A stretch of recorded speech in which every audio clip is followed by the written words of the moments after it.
Downtown Lexington's newest hotel is ready for guests. Owners and local leaders helped cut the ribbon at 21C Museum Hotel on Main Street this afternoon. The hotel was 4 years and $43 million in the making. It features 88 guest rooms, a ballroom, conference rooms, and art displayed throughout the building. While the public got its first look inside the hotel portion of 21C today, a chef-driven restaurant opened 2 weeks ago. It has been booked solid as buzz was building for the hotel's grand opening. Inside Lexington's first skyscraper, a century-old former bank building that's been mostly vacant in recent years, there's new life, especially on the street-level corner facing the old courthouse. This is Lockbox, a restaurant that combines fancy with fun. The head chef is pleased to show off the art and the design. So this is the original vault to the property. This is one of my favorite things of the whole property, shell casings. But he's clearly more excited about the kitchen. It's where all the action happens. Jonathan Searle is in the rare position for a first-time executive chef. He's built a restaurant from scratch, put his thumbprint on everything, and designed a menu of exactly what he wants to serve. Yeah, you just got to treat it like it'll never happen again, and like this is your shot. Lockbox has been open a couple of weeks, and Chef Jonathan is still testing recipes. It's a little honey-y.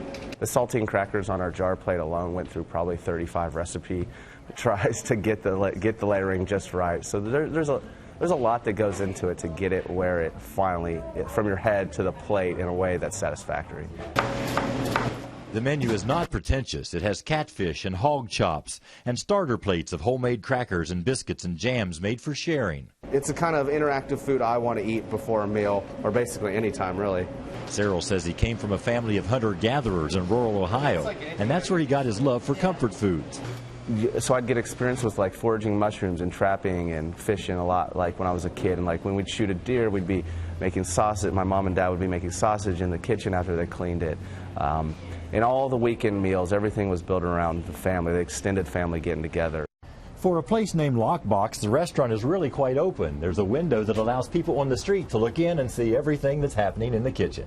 It's a lot of fun. Like, I'll catch up sometimes, or I'll look up sometimes in the heat of it, and I'll see somebody just kind of stare through all this. They'll be like shocked that I actually noticed them out there.